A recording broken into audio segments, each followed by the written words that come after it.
E agora um episódio. Acho que é a primeira vez que a gente faz com 3 convidados, é Não, isso? não, nós fizemos um com Não, sim, e com o Valente, né? Isso, também no dia da Marina Silva com a Sara e com o Leandro. Bom, tem novidade, são os convidados que nunca estiveram conosco e como a gente ama livro, estamos aqui hoje com 3 autores de um super lançamento que já está aqui na minha mão. Temos o prazer de receber Juliano Speyer, Guilherme Damasceno e Rafael Calil no Sim Pode Crer. Sejam bem-vindos. Obrigado. Obrigado pelo convite. Olha só, são 2 evangélicos e eu não sei nem como que eu te chamo, porque eu já tive Antropólogo. tanto em púlpitos, eu já tive em vários púlpitos. Hoje muito pastor que eu conheço fala, não converte não, que tá bom desse jeito. Tá fazendo seu trabalho aí. Então, olha só, um currículo rápido aqui, Juliano, historiador, mestre e doutor em antropologia, também conhecido por suas colunas na Folha de São Paulo. Guilherme, pastor, teólogo e mestre em teologia. Rafael, evangélico, antropólogo e pesquisador. Já está bom demais para o currículo Lattes de todo mundo. Vamos começar pela pergunta mais óbvia, como que surgiu a ideia desse livro? Bom, nós fomos contratados para trabalhar junto com uma equipe de documentaristas. O Alberto Renault, que foi o diretor desse projeto. O projeto foi ao ar pela GNT, chama Evangélicos, né? E eles nos contrataram para uma série de funções, inclusive essa de preparar pequenos verbetes que eles poderiam ou usar durante o período de gravação, porque nenhum deles da equipe original conhecia de igreja, né, e queriam ter mais ou menos ideia, né, da diversidade, inclusive que a diversidade era uma demanda do documentário para ver coisas diferentes, né, experiências, teologias e tal, e também para usar no meio do documentário. Então, em vez de precisar explicar, ó, isso daqui é a Assembleia de Deus, eles colocariam um boxezinho para que você, enfim, pudesse passar ali e já, ok, estamos na Assembleia de Deus. E quando terminou o projeto todo, a gente tinha tanto material que fez sentido investir, enfim. Na verdade, eu acho que a gente triplicou de tamanho até enviar para a editora. Depois, durante o processo de correção, a gente cresceu muito o livro, até o último segundo, né? A gente estava adicionando. E eu acho que ele cumpriu essa função, né? A mesma que era só para o documentário, de ser uma caixa de ferramentas para quem quiser entender sobre esse assunto. Olha, quando fala de evangélico, o Juliano usou a palavra diversidade, e até hoje eu brinco que os meus colegas jornalistas, assim, ainda hoje têm dificuldade de, então, fala Assembleia de Deus, Silas Malafaia é da Assembleia de Deus. Eh, tá, a Assembleia de Deus, que é não sei o que saiu, que na verdade caiu no colo dele por causa do sogro, mas não, aqui é sério, hoje não vai ter as fofocas de sempre que a gente faz, né? Então, os ramos da Assembleia de Deus e tal. Aí eu acho que a obra assim, é fundamental para quem escreve ou quer conversar com evangélicos, para entender um pouquinho. Então, eu queria saber de vocês, quem sabe de cada um, alguns mitos que são desconstruídos através do livro. Por acaso, eu falei um deles agora, que a Assembleia de Deus não é uma denominação única, existem 2 ramos principais e vários sub-ramos aí de todo lado. Quais outros mitos ou lugares comuns que as pessoas usam em relação aos evangélicos que o livro, de alguma forma, esclarece? Ó, eu acho que o principal deles, e é o objetivo do livro, é falar sobre variedade, né? Então, tem variedade de histórias de denominações, variedade de tendências teológicas, variedade de livros. A gente, inclusive, no final, com a ajuda do Guilherme e do Rafael, tem uma proposta de para você começar a conhecer a música gospel, a música cristã. Enfim, para quem tem essa ideia bastante comum de que os evangélicos são todos iguais, eu acho que esse é o grande mito que a gente tem a ambição de oferecer um pouquinho mais de nuance. Me fala aí, todos os evangélicos são. Primeiro, você está numa igreja que, do ponto de vista intelectual, é considerada assim, uma igreja diferenciada. Eu cresci na IPI, Igreja Presbiteriana Independente, então só o lance presbiteriano já parece que já dá assim, um certo verniz. Como que é olhar para essa diversidade e da antiga Igrejinha dos Milagres? Sim, É isso? isso mesmo. Aí, Conhece? conheço. Então, ah, como que é essa igreja com mais de 100 anos agora, a hora que vê uma explosão de outras igrejas mais novas? Como que a tradição com a modernidade, com a diversidade? É.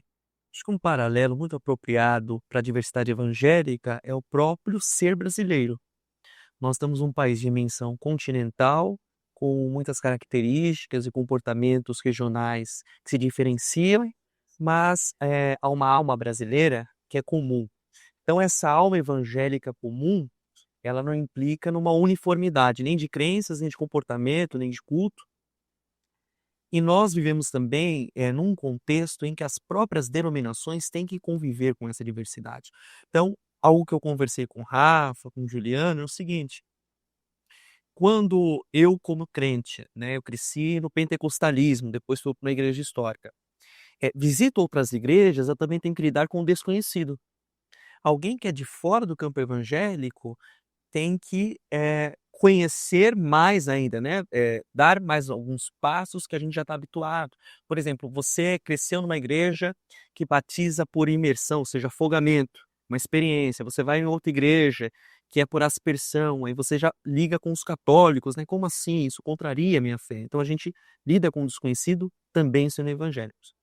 Agora, para o contexto da denominação, né? Uma igreja histórica, hoje a gente convive com diversidades também, até nas cidades de São Paulo, onde eu estou localizado, mas no Brasil também com essa questão que na teologia a gente pode chamar de enculturação, que é assimilar elementos culturais daquele povo sem descaracterizar, mas com elemento do evangelho. Então acho que o trunfo do livro é lidar com essas questões de forma muito objetiva, simples, com uma linguagem acessível, porque a gente tem que lidar com as linguagens de gueto, né? Você está habituado com isso, Will também, e a gente parte desta premissa de explicar aquilo que pode parecer óbvio para a gente, por isso, dois antropólogos, né, que lidam muito bem com esse tema, eu faço o esforço desse deslocamento, mas também eu vejo, né, que a gente foi três curiosos, de perspectivas diferentes, que trouxe esse manual que tem ferramentas para descortinar o universo evangélico. Isso é uma coisa interessante que ele fala, porque se a gente montasse um time de futebol, funcionava bem, porque cada um joga numa posição, né?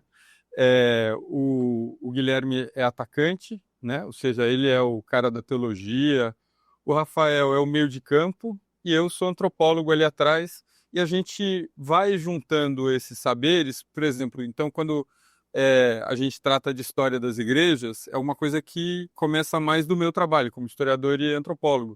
Quando a gente fala, por exemplo, sobre questões teológicas, isso está bastante bem sustentado aí pela experiência do Guilherme.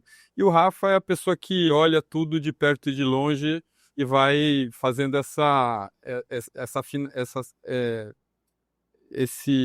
sintonia fina, né, para o negócio não ficar nem muito acadêmico, nem religioso, né? Um cuidado nosso. Esse não é um livro religioso, esse livro não é um livro, enfim, que fala bem ou mal da religião, é um livro de apresentação. Eu acho que ele é elogioso no sentido de que ele é um livro que trata com respeito o assunto, né? Sim. Mas não diz que uma religião é melhor que a outra, uma igreja é melhor que a outra, né? É um livro de apresentação, né? Como a gente está cheio de intelectual aqui, usamos palavras bonitas. Já coloquei o transfundo deles, agora vamos falar aí. Como que é essa história da comunidade? Você frequenta uma igreja nova, que por acaso é a minha, tá? Antes da comunidade, onde que era, Rafael? Eu frequentava a igreja adventista. Minha família, eu sou quarta geração de adventista na família, estudei em escola adventista, em 2 continentes diferentes, fui em igreja adventista em 3 continentes já, enfim, conheço bem, fiz tudo que podia fazer, só não virei pastor. Olha só. E de repente, no momento da vida, resolvi virar antropólogo, só para contrariar, né? E que interessante, porque com toda essa vivência adventista, eh, não foi graças ao Edson, mas graças ao podcast, assim, a gente acabou conhecendo um monte de coisas aí legais de adventistas e um monte de loucuras, assim, fizemos uma live esses dias aí com o André Canaciro, sobre sobre o a indústria dos batismos, cara, que doideira. Muito lamentável, né? Lamentável, mas super legal. Estou super em casa aqui, porque a igreja que eu cresci, a igreja que eu frequento, tá Representado. estou bem representado aqui. Olha só, os reformadores Calvino e Zwinglion apoiavam a promoção da educação. No Brasil, Universidade Luterana, Universidade Metodista, Universidade Presbiteriana Mackenzie, com presbiteriana até no nome. Juntas, só essas três aí já tem mais de 120 mil alunos. Quem que me responde quando que no Brasil evangélico virou sinônimo de ignorante? Se a gente tem uma história na época da Reforma e 100 anos, 80 anos atrás, 130, 140 anos atrás também falando de educação. Eu me arriscaria, né, falar que principalmente a partir do pentecostalismo, né, assim, essa disseminação dessa religiosidade que é ao mesmo tempo muito popular e que agride, eu acho que as visões de mundo, né, dessa classe média alta, muito escolarizada. Então, é uma religião, é uma forma de prática de religião muito intensa, muito emotiva e que cria esse desconforto, né? E ao mesmo tempo, acho que na comparação com as igrejas históricas, que também, no seu particular, tem as suas diferenças com o pentecostalismo e, em muitas situações, direto ou indiretamente, dá a entender que não é enfim, não são padrões de conduta ou uma formação adequada. Acho que essa combinação, a maneira como os crentes são vistos de fora, né, por conta da sua origem socioeconômica, e essa perspectiva do protestantismo histórico, juntas deram essa impressão de que o evangélico é uma pessoa que não estuda. O que eu acho, um crime quase, né? Porque a gente tem que falar que não estuda relativo a quem. Porque se você fala que o sujeito da periferia não estuda relativo ao cara da USP, ok, mas está falando de pessoas diferentes. Mas em relação àquele bairro, e a isso eu falo com muita tranquilidade, o ônibus que saía do bairro que eu fazia pesquisa, que ia levar as pessoas toda noite para a universidade, só tinha crente. Então, mesmo dentro desses espaços em que a escolaridade, onde eu morei, por exemplo, em média as pessoas tinham o ensino fundamental não completo, mesmo nesse lugar, quem ia para a universidade, em geral, passava por uma família que, inclusive, dava o incentivo para que essa pessoa não precisasse trabalhar, que nas outras tem a cobrança, né, com muita frequência. É uma transformação interessante, porque não muitos anos atrás, muita gente aprendeu a ler para ler a Bíblia. Sim. Foi alfabetizado, às vezes até com a própria Bíblia. E aí a gente chega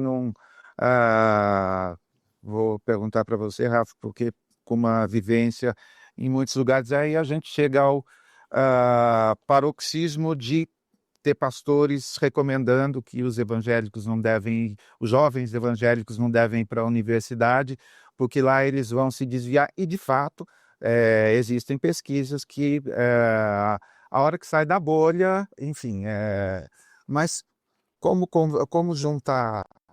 Você perguntou para a pessoa certa, porque o Rafael é esse cara que saiu da igreja e foi para a universidade, então todas as experiências de transição ele viveu. Sem sair da igreja, assim. Sem sair da igreja. E no seu espaço principal de sociabilidade.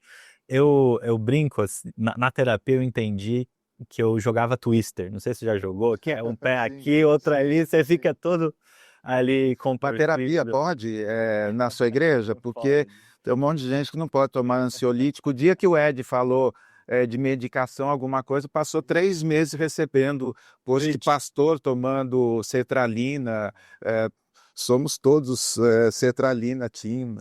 E ao mesmo tempo, muito pastor pensando em se suicidar, muito pastor Então, loucura. burnout, né? Principalmente depois da pandemia, acirramento aí da polaridade. Desculpa, é que eu não Não. resisti.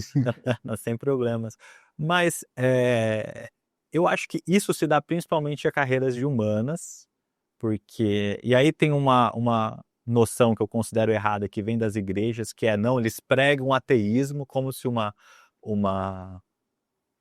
universidade tivesse uma matéria, ateísmo, vamos lá, a gente estuda os filósofos. É mais o ambiente, né?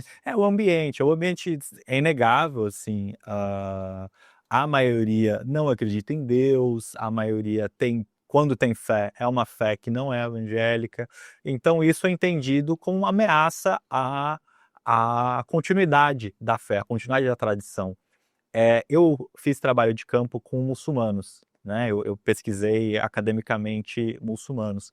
E eu achei curioso, uma vez eu estava conversando com um grupo de jovens, eu perguntei para ele como que ele se via, né, daqui para frente casando, como que ele falava dos relacionamentos pro pai, para a família. E ele falou: olha, meu pai não sabe que eu namoro há 3 anos uma brasileira. Para ele, Muçulmano. um muçulmano falando, para ele é melhor que eu seja um garanhão, que eu tenha, enfim, uma namorada por noite, do que se eu me casar definitivamente com uma mulher que não é da mesma religião que a nossa, que não segue a mesma fé. Fiz esse paralelo, que é isso, no final dos contas, o evangélico, e não só o evangélico, né, todo mundo quer que a sua fé, a sua visão política, o seu modo de ver o mundo continue para o seu filho. Então, é uma forma de preservar a sua identidade, preservar a tradição, preservar o que você considera que é bom, ao mesmo tempo que é cego, assim, que você não vê, poxa, o meu filho é autônomo, meu filho vai ser um adulto, meu filho também vai criar o caminho dele. Então, sim, tem isso, mas eu vejo mais o que o Juliano falou, um estímulo à educação. Eu cresci ouvindo minha mãe, minha avó falando, olha, o melhor que a gente pode te dar é a educação. Minha mãe, enfim, abriu mão de muita coisa em prol da minha educação. E como você citou, várias universidades, várias igrejas têm universidades. Eu estudei a vida inteira escola adventista com bolsa em 2 continentes. E, enfim, é uma ameaça à tradição ao mesmo tempo que eu como antropólogo entendo como ok nesse sentido. No fim das contas, ela quer o bem-estar, a família quer o bem-estar do seu filho.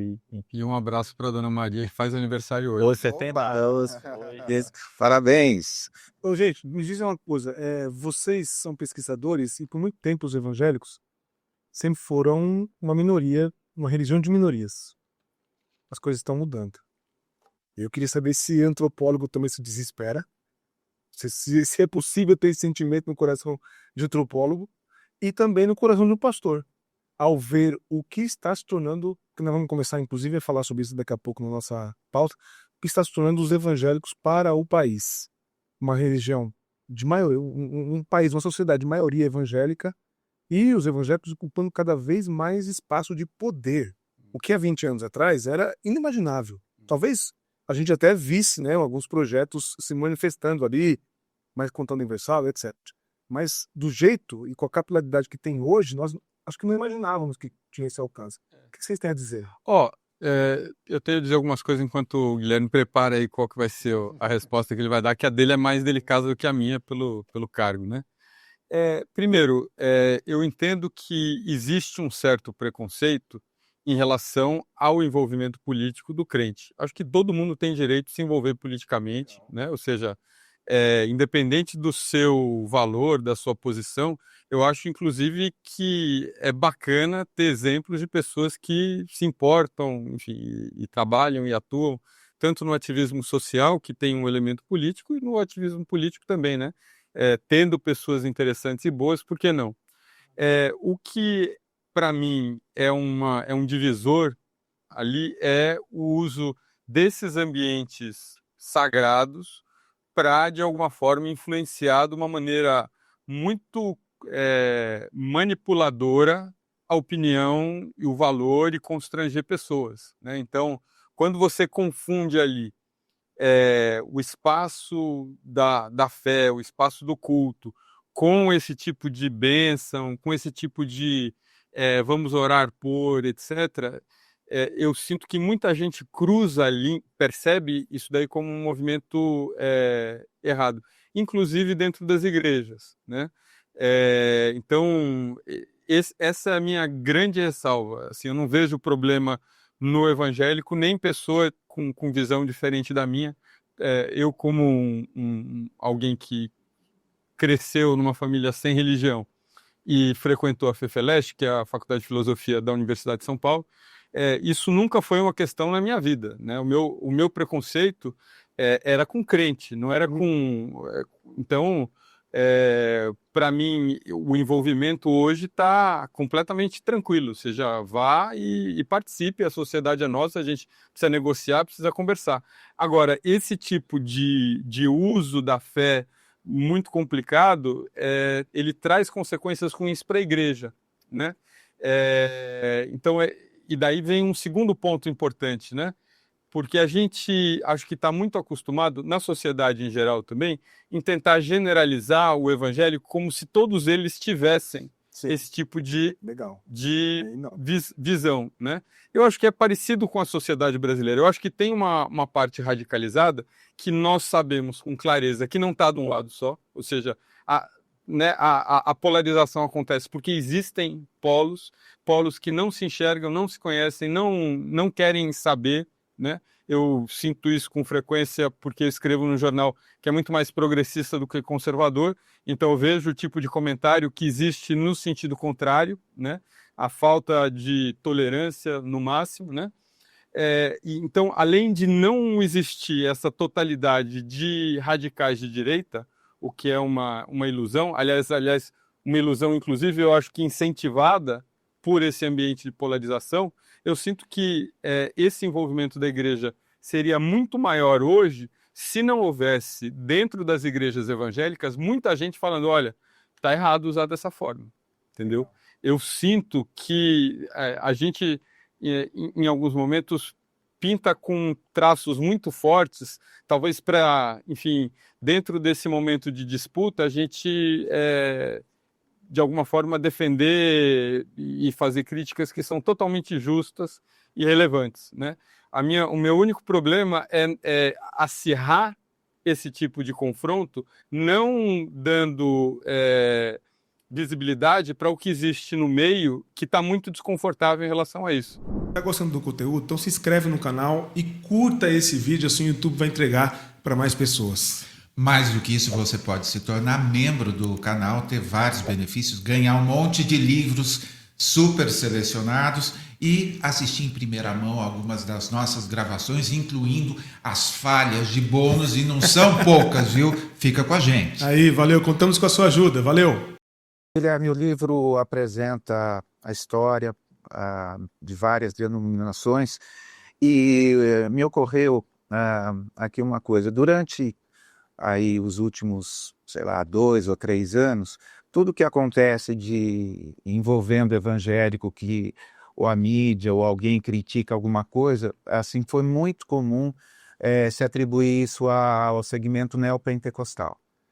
Às vezes a pessoa nem conhece qual que é a diferença, aliás, leia o livro, fala direitinho a origem das primeiras igrejas pentecostais, como que o neopentecostalismo, leia um livro lá, não sei se ainda tem um livro do Ricardo Mariano, sobre neopentecostalismo, enfim, mas um monte de gente atribuía, não, isso é coisa dos neopentecostais, né? E aí o governo anterior usou, os templos foram usados, porém na hora de alçar aos cargos principais foram aos históricos. E daí a gente teve presbiterianos envolvidos em... como que é... Saia justa, hein, pastor? Ainda existe, por exemplo, na sua comunidade ou no seu círculo de amigos, ainda tem pessoas que reputam aos neopentecostais, assim como o joio dos evangélicos, Sim. vamos dizer assim. Ainda se ouve isso? Só voltar na pergunta do Will, e eu complemento com essa, que ele falou sobre a mudança da matriz religiosa. Eu estava elaborando aqui, acho que é importante uma coisa, que isso é trunfo dos pentecostais, e eu avalio de modo positivo essa mudança da matriz religiosa brasileira. Porque os neopentecostais, eles surgem também do pentecostalismo e levam essa mensagem que alcança os rincões do Brasil. Eu penso que a partir desse crescimento há representatividade e diversidade também. Até na pergunta algo interessante, que a gente se refere a evangélicos, né? Quando a gente se refere a católicos, a gente usa o singular, porque existe essa consciência de um único catolicismo, mas para quem conhece e convive sabe que são múltiplas interpretações a partir... Progressista, conservador. E também pode ser um agostiniano, pode ser um mariano, né? Então, assim, mudam perspectivas a partir da teologia. Isso acontece no campo evangélico também. Então, isso faz com que a igreja evangélica, acho que é um fato, né, da pluralidade, mas também que ela se comporte de uma maneira que as pessoas que não têm proximidade com esse campo se assombrem. Por exemplo, a segunda maior igreja pentecostal do Brasil é a Igreja Congregação Cristã no Brasil, que é uma igreja exclusivista, totalmente fechada, por exemplo, para a mídia. Então eles não têm representatividade nenhuma oficial, né, em instâncias de governo, e poderiam ter. E outras igrejas menores, do ponto de vista numérico, têm uma representatividade política maior, porque ela tem isso como objetivo claro, né? Então acho que essas coisas vão sendo localizadas. Acho que a própria igreja adventista também tem essa questão de não ter uma postura política tão evidente. Agora, quando a gente pensa, aí partindo para a sua pergunta, eu acho que esse preconceito dos evangélicos históricos e até pentecostais, que buscam essa diferenciação dos neopentecostais, é que o neopentecostalismo evidenciou essa busca por sucesso e prestígio. Os evangélicos históricos têm um comportamento, os pentecostais também, todos os evangélicos, que é a questão do um de nós. Então, quando a gente fala de um escritor que vendeu muitos livros, né, Laurentino Gomes, por exemplo, normalmente alguém fala, você sabe que ele é crente? Porque o crente se sente representado por ter uma pessoa que atingiu fama, sucesso. Isso acontece muito com atores, né? Essa identificação de representatividade, porque na década de 80 era um grupo minoritário. Então, eu fui uma criança da década de 90, né? Eu lembro como era diferente. Ser crente era uma coisa meio exótica e hoje está na moda. Quem começou essa moda, o pessoal disse que foi a Igreja Renascer, né? Que trouxe esse caráter mais contemporâneo. Mas hoje todo mundo é crente, né? Os artistas, os jogadores de futebol. Então isso mudou também esse sentimento de pertença do evangélico e trouxe empoderamento. E aí, sempre que ocorria algum tipo de crise, denúncia de corrupção, de manipulação, de opressão, isso sempre relacionando aos neopentecostais. Mas a religiosidade se tornou muito fluida. Então, eu não julgo, por exemplo, uma igreja hoje, do ponto de vista teológico, que surgiu na década de 50, que necessariamente era uma igreja pentecostal. Ela pode ser neopentecostal, se tornou porque ela assimilou elementos da religiosidade neopentecostal. Então ela se atualizou, como ocorreu com a Igreja Batista da Lagoinha, que era uma igreja tradicional que se pentecostalizou e depois se neopentecostalizou. Então uma igreja em mutação. E isso não ocorre só com essa denominação específica, mas com diversas outras. Então dizer hoje, localizar as igrejas neopentecostais como aquela surgida a partir da terceira onda, né? Que sim, tem o seu valor de leitura, de conceituação histórica, também traz um olhar vicioso que existem comportamentos e crenças neopentecostais dentro das próprias igrejas históricas. E acho que o governo anterior compreendeu muito bem essa divisão entre os evangélicos e alçou os históricos e missionais serem as mentes pensantes e racionais do governo, enquanto os pentecostais seriam os baluartes de defesa mais emotiva, emocional. Então, essa leitura de modo intuitivo, do meu ponto de vista, foi realizada tanto que ele escolhe dois pastores históricos, um para ocupar a educação, outro para ocupar a justiça, e escolhe uma pastora neopentecostais para os direitos humanos e família. E esses dois pastores não reconhecem o ministério feminino, né, nas suas igrejas. Então mostra aí a diversidade também do governo em optar e escolher, e figuras que, de certa forma, atenderiam aos anseios daquele público, daquele nicho evangélico, da quantidade. Então, eu acho que essa leitura passa por essa validação social que o evangélico busca. Quando a gente fala de universidade, né, as universidades surgiram para as elites, e com um modo de evangelização indireto. Enquanto os pentecostais, e aí eu faço uma meia-culpa e reconheço, eles alcançam as camadas populares e tem também não a escolarização, mas a educação através das escolas bíblicas, né, dominicais, da alfabetização. É claro que tem uma apologia, talvez a ignorância, alguns setores que defendem uma educação não secular e também não teológica. Mas eu penso que, nesse caso específico do governo, foi feita essa avaliação e essa leitura do nicho que eles queriam atender e essa divisão que é feita pelos próprios evangélicos. E é uma luta. O Gutierrez Siqueira, que é um pensador, né, evangélico, ele labuta muito nessa questão de trazer à tona como os pentecostais contribuíram também de modo intelectual para a fé evangélica e que os históricos não reconheciam, e eu acho que isso está ficando mais evidente, né? Hoje a gente tem instituições evangélicas também que estão, instituições pentecostais que estão usando esse desejo de se projetarem como instituições de ensino superior. Então, isso parte também de uma coisa que toda religião passa, é que ela surge como carismática e depois ela vai se institucionalizar. Né? E o pentecostalismo é um fenômeno recente, né? Tem aí por volta de 100 anos, está passando por esse processo que as igrejas históricas já vivenciaram há 500 anos. Muito bom. Bem lembrado, Gutierrez. Aproveito para lembrar também o Gedeon Alencar, todos amigos que, enfim, militam aí sobre a presença assembleiana, especialmente assembleiana. E eu me lembrei, é uma delícia a gente falar de diversidade, porque pode fazer corte desse minuto que eu vou falar bem dos neopentecostais, inclusive, por exemplo, na área de comunicação.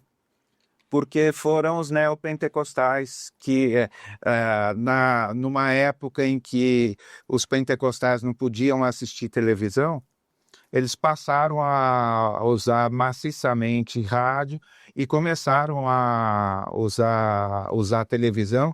Então, assim, de alguma forma, a comunicação evangélica foi transformar, assim, a transformação nasceu nesse período com as igrejas neopentecostais. Nada como ter passado um bom tempo em igrejas neopentecostais para conhecer a história também, né?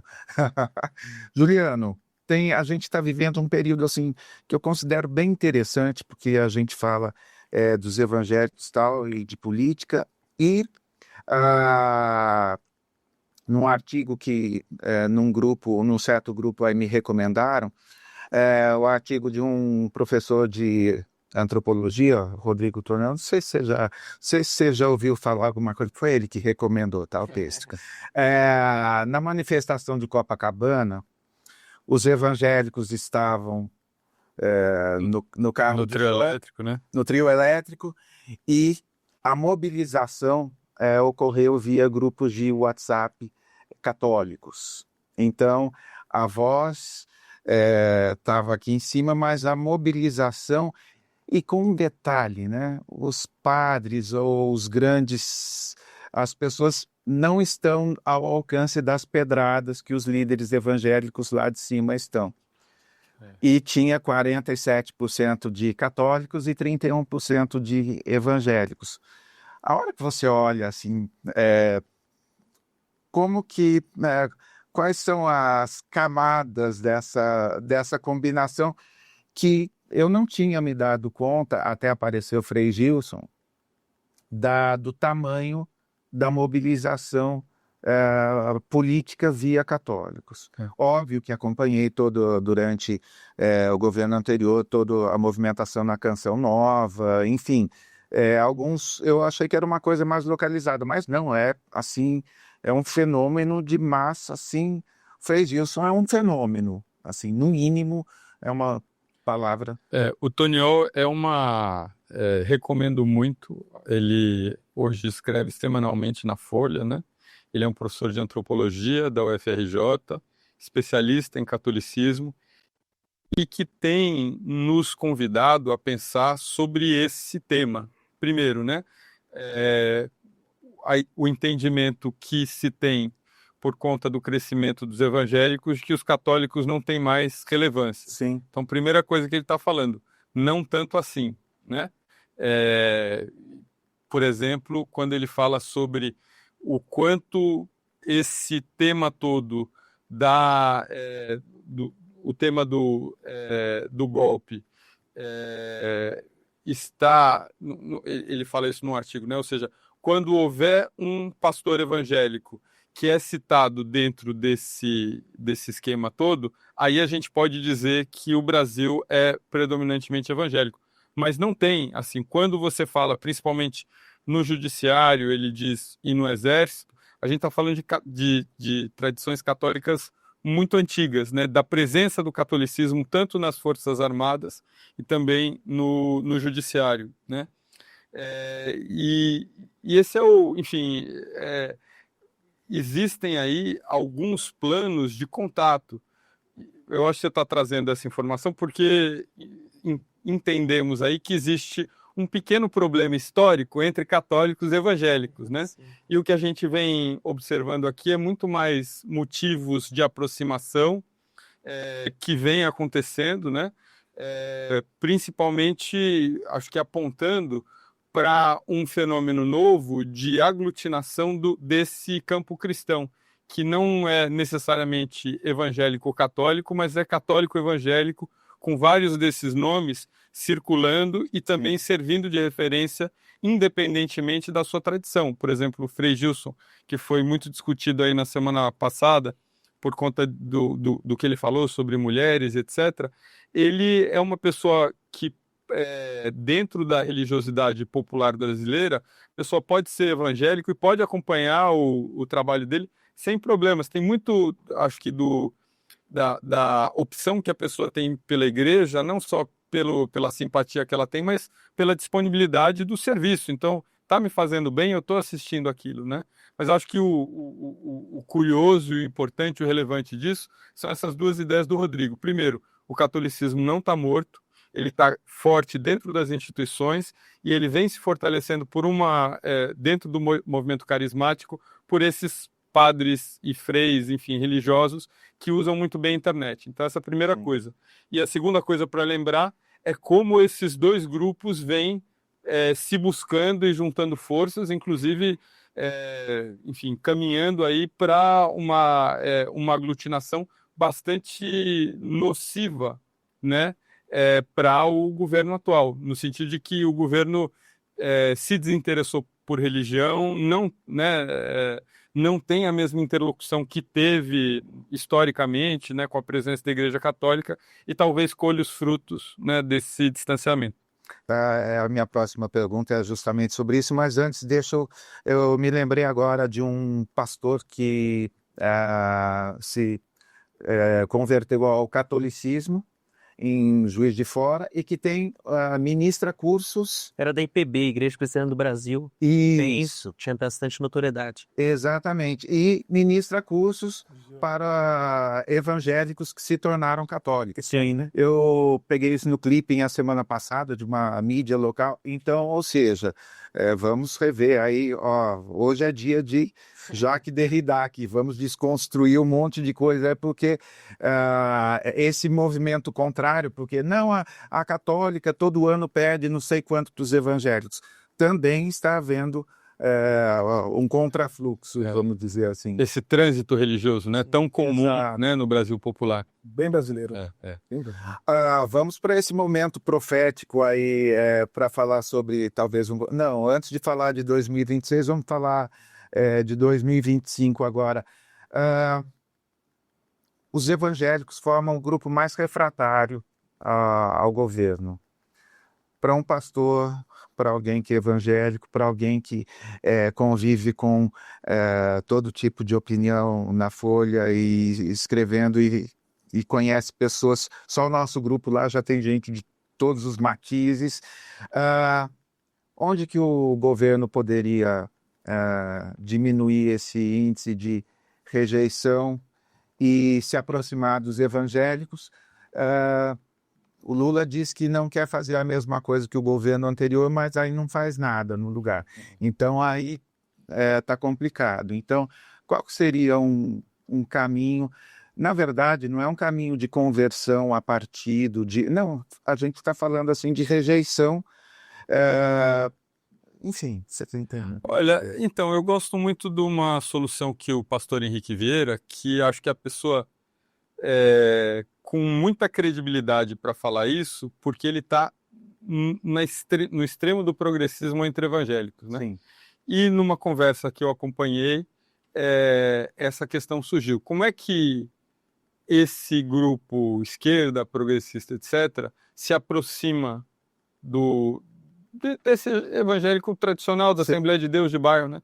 Ele falou, primeira coisa, colocar o livro com todas as suas frases de efeito, etc., debaixo do braço. Escutar. Primeira coisa, né? Ir e escutar.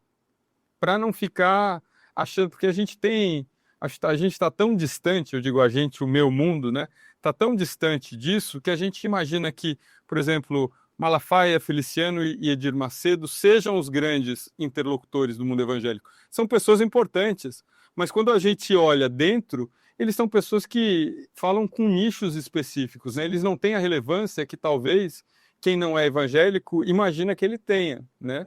E eu acho que eles se beneficiam disso, né? Primeira coisa, ir conhecer, saber de quem que você está falando, para escutar. Daí o Henrique Vieira, né? Ele dá 3 sugestões que acabam sendo exemplos dessa falta de tato. Ele diz que a esquerda progressista abdicou de 3 palavras, né? Amor, família e amor porque amor é brega, então você não pode amar, né? Que coisa. Família porque é uma coisa do patriarcado, então você não pode falar da família.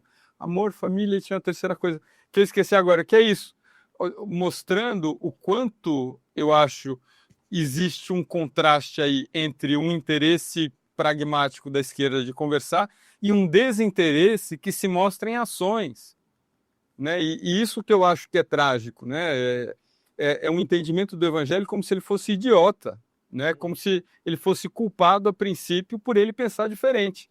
E isso é uma coisa que eu acho que incomoda muito. Eu tenho uma opinião polêmica, né? Bastante polêmica, de que o evangélico é a pessoa que sobrou do mundo popular que a esquerda pode zoar, entendeu? Ou seja, eu não posso mais falar da pessoa por causa da raça, a gente não pode falar mais por causa de gênero, a gente não pode mais falar por causa de classe. Sobre o evangélico, né? O evangélico é uma pessoa que você pode atacar tranquilamente, seus amigos vão aplaudir, né? Então, eu acho que é esse movimento de generosidade, de esquecer os intermediários e ir lá falar, oi, tô aqui, vamos bater um papo, entendeu? E isso tudo quem falou foi Henrique Vieira e eu acho que ele está coberto de razão, sabe? Assim, pensando em quanto a gente pode ser arrogante achando que a gente sabe muito. Eu colaboro com essa ideia. Quero ouvir os dois, inclusive. Henrique Vieira, hoje, numa matéria, hoje de manhã, disse que nunca foi procurado pelo governo para poder opinar sobre como o governo deveria se aproximar dos evangélicos. Um dos grandes representantes, enfim, nunca foi chamado. Tem alguma coisa de errado que não está certo, não é possível.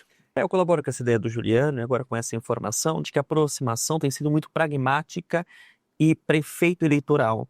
O evangélico percebe isso. E o Bolsonaro, os seus representantes, têm uma leitura mais simbólica e que traz efetividade para o voto evangélico.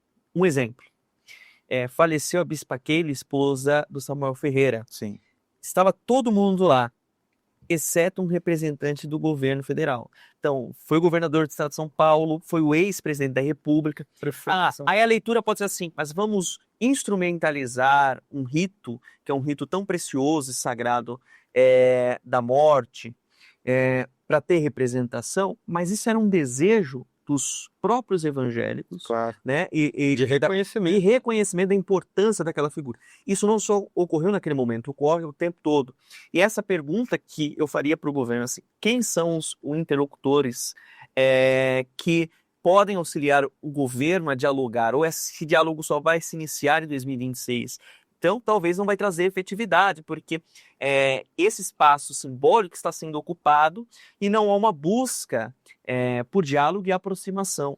Então, eu penso que, apesar da representação de deputados evangélicos e ter ali uma porção que estão aliados ao governo, não há o interesse político ativo de que isto ocorra no cotidiano, né? E os evangélicos, eles não são mais caricatos. Eles representam uma fatia muito grande dos cidadãos e têm dimensão disso. Então, até tem esse movimento, por exemplo, da Marcha para Jesus. Eu me lembro que anos anteriores existiam também um tipo de reconhecimento de troféus, né, para segmento gospel. Qual é o festival gospel, né, por exemplo, no setor cultural que o governo está pensando para atender essa demanda?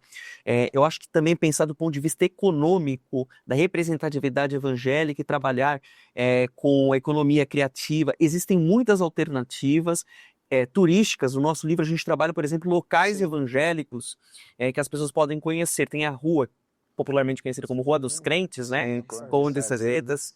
E lá tem muitas lojas evangélicas. Pensando, olha, aqui é um campo para quem quer conhecer os evangélicos, quer dialogar com eles.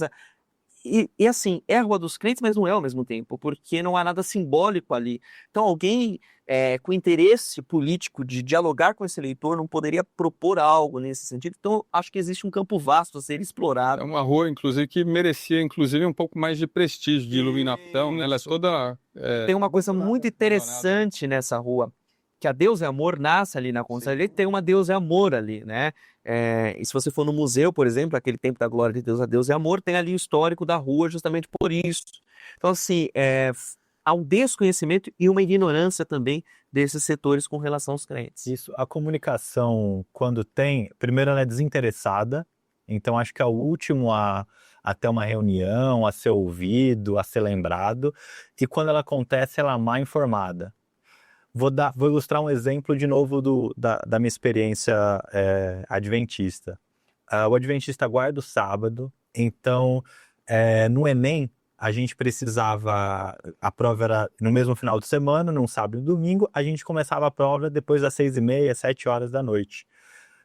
Chegava em casa meia-noite para no outro dia fazer mais 5 horas de prova.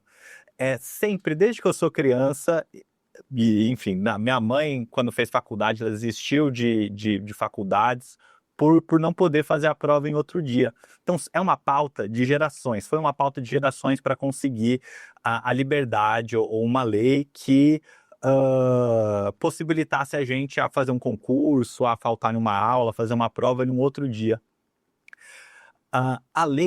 Essa lei hoje existe, hoje o Enem são em 2 domingos e o Enem é feito em 2 domingos, e quando tem um concurso público, uma prova, você pode, com o amparo da lei, remarcar e fazer às vezes até uma outra atividade.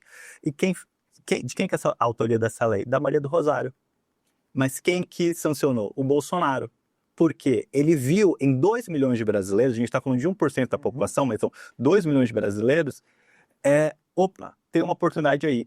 Esse povo sofre. Esse adolescente vai chegar em casa 1h, meia-noite, para no outro dia fazer uma prova. Isso precisa ser mudado. E ele que sancionou essa lei. Então, Falando como político, gente. Mas E olha a combinação, Maria do Rosário e Bolsonaro, é isso? A combinação então, em prol do Brasil vale tudo. mas veio da esquerda e a esquerda não soube promover, falar, opa, é autoria nossa, ele está sancionando, mas foi nossa. O Bolsonaro, quando sancionou essa lei, se não me engano, foi na primeira semana de governo dele. Ele foi louvado nas igrejas adventistas. Porque foi assim, finalmente alguém olhou pra gente. E esse é o sentimento, eu acho que o crente tem. Poxa, ninguém olha pra gente. Quem olhar vai atender. E não é algo que fere a liberdade religiosa, que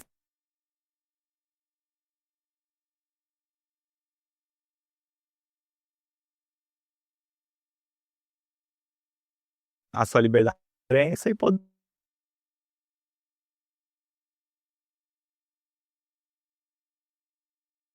uma lei. Então, a menina parece meio escanteada, né? Eu sinto que às vezes ela tá ali. Sim, e demorou para. Foi uma das últimas nomeações, né? Foi por pressão popular mesmo. É isso mesmo, porque a ideia era colocar como representante da autoridade climática só, coisa de só menos importância. Sim, E nós temos um ministro da AGU, sim. que é Diácono Batista, Jorge né? Messias. Messias.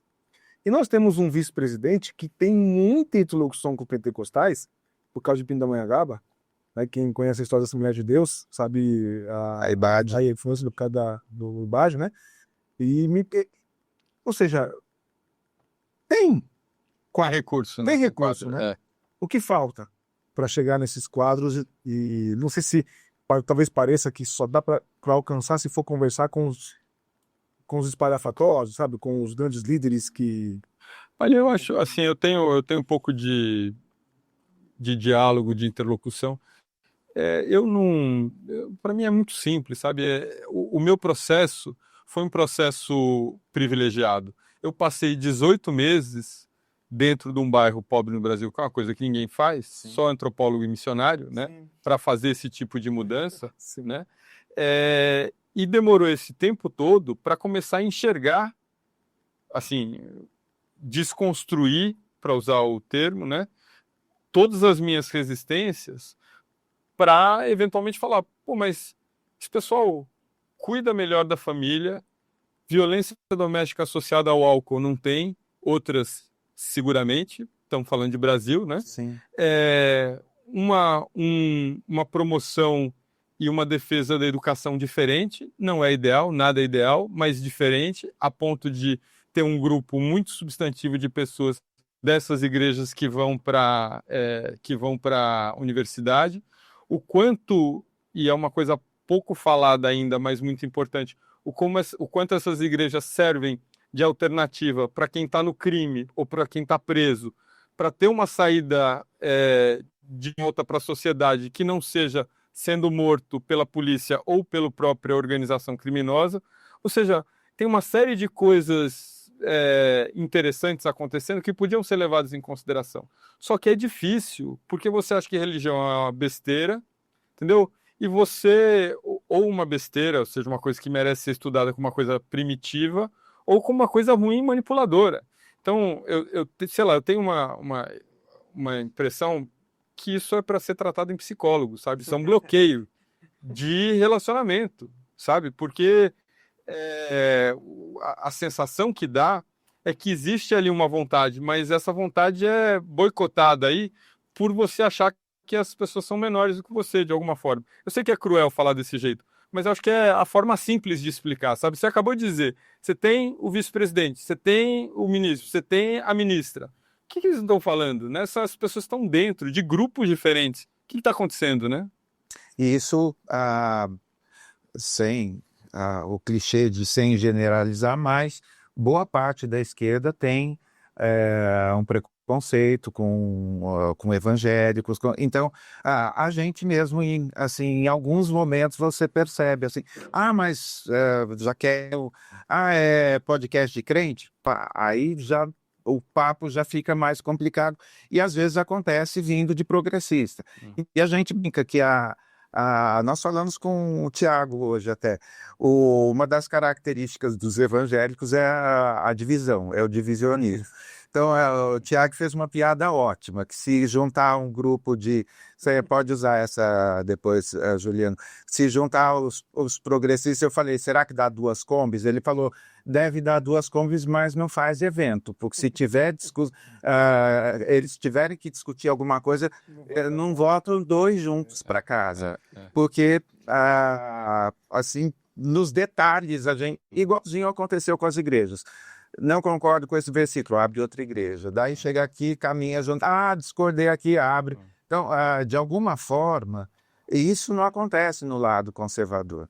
Existem todas os 50 tons de cinza, mas naquilo que é principal, existe uma mobilização assim, uma coisa holística ali, tá tudo, é integral, tá todo mundo ali. Com Não, é incrível, com progressista, é engraçado, né? Progressista tem até uma prática de queimar publicamente quem está do próprio lado, Sim, e não é fogo amigo não, é queimar mesmo. queimar, ou seja, cancelar, né? Uma coisa estranha de pensar como é que você forma alianças, né? Do jeito que você está destruindo pontos, né?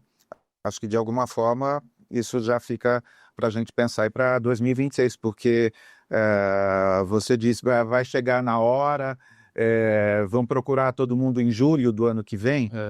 Não tem quem não se sinta aviltado. Nossa, lembrou agora que a gente existe e tal. Faz bastante tempo, eu espero não ter que lembrar quantos anos, mas que eu cubro o meio evangélico desde a faculdade.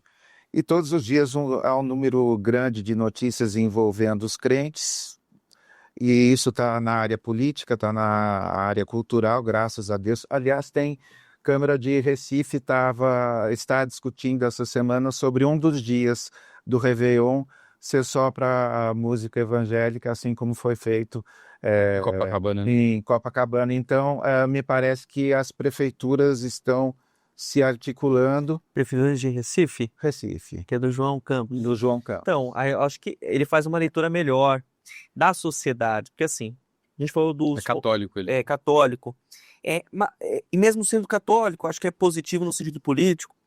Os conservadores têm uma coisa, eles, que eu percebo, né, realizam uma leitura das perguntas que os evangélicos querem que eles respondam. Exemplo, educação domiciliar. É uma pedra no sapato, de repente, da esquerda. Mas é uma pergunta que os evangélicos querem respostas, mesmo que seja negativa, né? Mas precisa de uma elaboração. Essa leitura não é realizada muitas vezes nesses segmentos. Eu acho que o João Campos ele vai para essa... Eu, como evangélico, por exemplo, não iria com todo respeito aos meus irmãos que iriam, uma virada de ano gospel. Eu prefiro passar na igreja se for um show, né? Mas há pessoas que querem, que assim desejam, e é um eleitor e é algo cultural, eu acho que pode ser atendido também. Não que a gente vai se tornar um estado evangélico, mas pelo contrário, vários palcos com opções diferentes, incluir este elemento. Vocês citam a penetração da música gospel, segundo o gênero mais ouvido, depois de ser também. Isso, as próprias plataformas digitais compreenderam isso. Então, observar as oportunidades e, por meio dessas oportunidades, criar vínculos. E esses vínculos têm que ser efetivos para que o eleitor evangélico, crente, né, eu como pastor sei disso, é muito exigente. Então, antigamente, se era uma igreja, quem é sua igreja, sabe que tinha aquela questão do som, era muito ruim, né, falhava. Hoje é uma tecnologia embutida nos templos, assim, o som é um primor. Traz essa exigência que é levada também, né? Ou seja, se tornou uma experiência, um espetáculo muito agradável. Isso é transposto para outros setores da vida. A gente curte tanto isso que agora o estúdio tem parede preta. Parede preta. Para combinar, a gente está assim, né? Estamos... Você fala alguma coisa? A minha pergunta, Juliana, eu falando que todo dia tem evangélico aí, você não... eu estou te perguntando porque você tem feito um movimento super legal para resolver isso, mas os evangélicos não são ainda subrepresentados? Porque, assim, não é viralatismo, não, mas toda vez que fala assim, aparece lá num jornal, num site grande lá, que o pastor tal rezou, não sei o quê, assim, o crente fica tão ofendido, assim, com coisas assim, tão básicas, assim, ou então falando que todas as vezes, por exemplo, que tem um apóstolo, menciona entre aspas. Cara, assim, eu não acredito no apostolado moderno, mas eu não uso mais aspas, porque isso não me aproxima do público da Renascer, não sei o que, onde eu tenho um monte de amigos que seguem. Tem um corte do Ed Lindo falando que às vezes você fica 30 anos, 40 anos numa igreja, sabendo que está um monte de coisa errada, mas você tem um vínculo emocional. Foi o cara que fez seu casamento, foi o cara que batizou seu filho, foi... Então, a hora... E na mídia, assim... eu não sei se existe curso para que jornalista, mas que eu tento. Acho que esse, é verdade, esse é um excelente curso. Para quem escreve sobre, vai ter que ler esse aqui, vai ter que ler o da Ana Virgínia, vai assim. Mas a gente ainda não está subrepresentado, porque se você somar o que apareceu na política, o que apareceu na área policial, mais de 200 estupros cometidos por pastores em 2024, a gente listou. Se você somar tudo, tem uma editoria. Nesse sentido, assim, eu me vejo na obrigação de elogiar o veículo do qual eu trabalho, porque existe uma disponibilidade que veio do veículo de exatamente diagnosticar o problema e trazer pessoas novas. Então, a Folha hoje, além da Ana Virgínia, além do blog especializado sobre esse assunto que publica diariamente, tem também o pastor Valdinei Ferreira e o pastor Daniel Guanais. Hoje, algumas mulheres evangélicas, né, a principal delas é a Karen Wondrasek, e outras pessoas que trazem, inclusive, não só, e fora os especialistas, né? Você falou do Rodrigo Toniol, que é antropólogo, tem o professor Marcelo Rede, que é historiador especialista em Bíblia, mas eles não são evangélicos, mas também fazem parte disso. Inclusive com um convite para que essas pessoas se comuniquem da maneira como elas pensam. Ou seja, não é para ficar explicando só para o leitor da Folha, olha, evangélico é desse jeito. É pensando teologicamente, né? É usando referências bíblicas. Então, mas eu não conheço outro veículo que tenha demonstrado essa... eu acho que tenha tido a humildade, porque é a palavra, assim, parece meio cruel, mas a humildade de dizer isso que você está dizendo. Nós somos um veículo de comunicação e digo até mais, né? Não só não temos crentes, como os que têm aqui ficam quietos, né? Eu já algumas vezes fiz, ia dizer pregação, fiz palestras em redações e no final das contas sempre 2 ou 3 levantam a mão e são evangélicos. E eu fico me perguntando, né, por que não perguntaram para eles? Né? Mas não, é porque dentro desse ambiente, ser evangélico não é uma coisa que abre muitas portas, né? Ou seja, o sujeito não sai para beber, né? Enfim, daí a pessoa acaba escondendo muito a religiosidade ou evitando de falar, pelo menos para não sofrer piadinha, desgaste, etc., né? E quando que o próximo passo não seria não parecer um gueto acadêmico? Porque eu leio todas essas pessoas, obviamente, mas eu não sei se muitos irmãos mais simples vão ser público-alvo desse tipo de coisa. E aí a gente fica com um extremo, como tantas vezes eu sou do conselho editorial do Berea, como até de manipular foto para fazer de conta que é a Aline Barros com roupa de carnaval. Então, a gente não... o meio evangélico não tem uma mídia. A mídia que tem é patrocinada, tem um sponsor, um deputado X, um senador que faleceu, enfim. Então a gente fica assim, ou aqui também. Não precisamos achar alguém com um discurso talvez mais abrangente para poder atrair, para que as pessoas se vejam ali. Eu tenho a impressão, Sérgio, que isso vai acontecer, isso já está acontecendo, né? Então você viu, por exemplo, na Rede Globo, alguns ensaios, Sim. Né? Inclusive a novela Vai com Fé, Vai na Fé, um ensaio importante, e outros de busca desse meio de campo. Mas eu tenho a impressão que, fora a Folha, hoje, que é um lugar que abraçou isso de uma maneira genuína e interessada, né? Isso virá das novas mídias, né?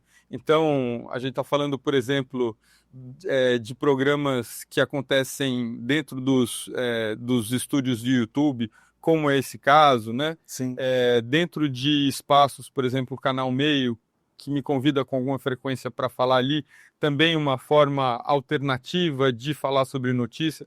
Então, eu não sei se eu fiquei pessimista por causa desse tempo todo repetindo literalmente a mesma coisa, né? Ou seja, mas eu tenho a impressão que tá tão cristalizado essa dificuldade de falar sobre a religião de uma forma respeitosa. É só isso.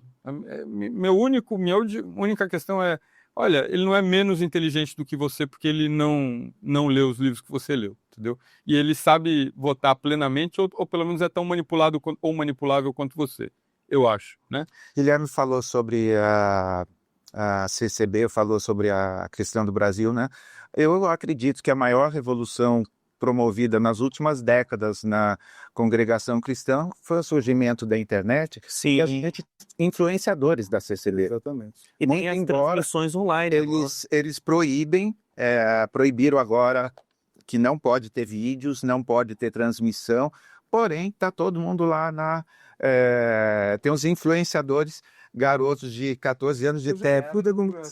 Cara, sempre foi Assim, e subversivo, músicos, eles têm um trabalho musical, assim, isso, né?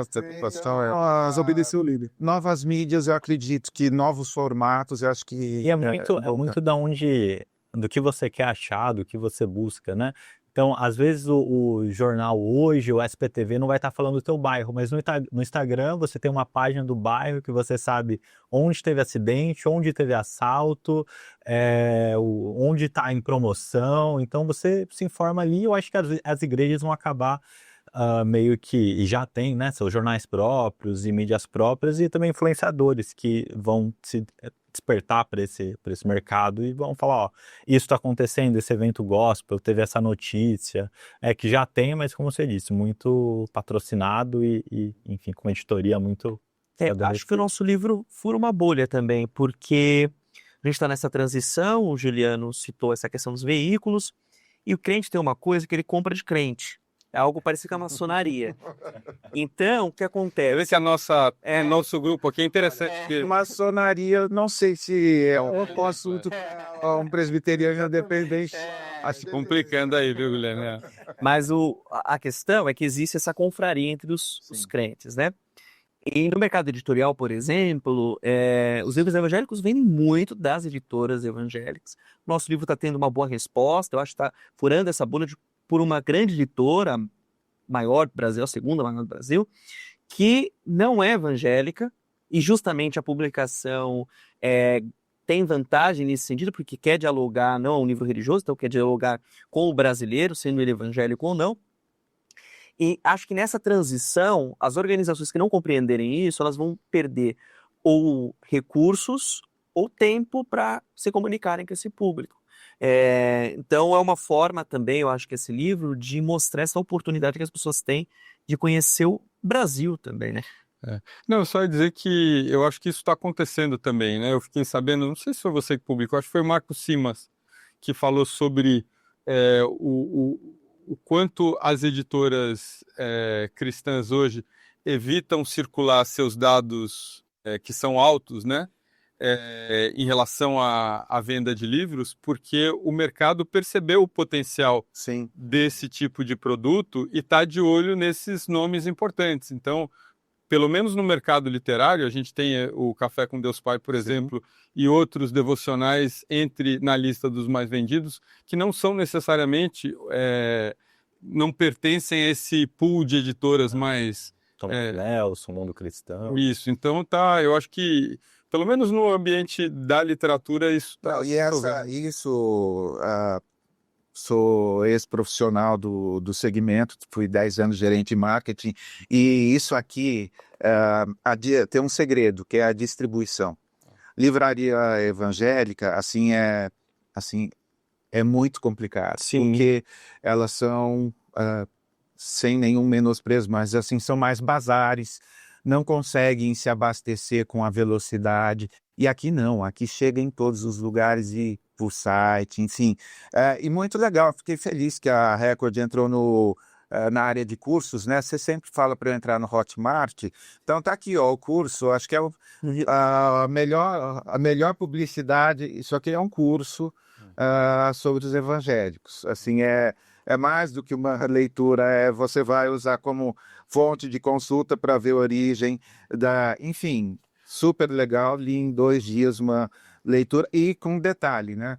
Feito por uma editora de ponta, que também é um outro problema. Quando as tiragens não são tão adequadas, quando a venda não é tão grande, você não consegue ter uma estrutura, ter todo um cuidado editorial que tem. Então, olha, super parabéns para vocês. Espero que vocês vão assistir depois. O livro já foi o lançamento, mas vai ser daqui 2 dias. É isso. Hoje é terça, quinta-feira. Espero que seja um sucesso, que venda um montão de exemplares e que a história da bolha furada, porque, na verdade, acho que um dos papéis que eu assumi é de furar bolhas desde o início. Conversar com todo mundo, nunca com...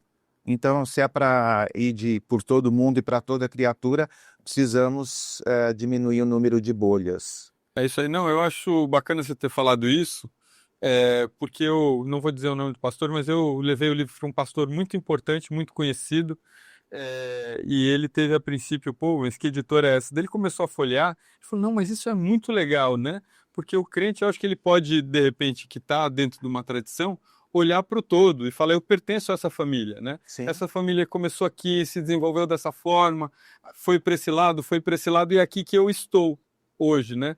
E são essas as tendências teológicas.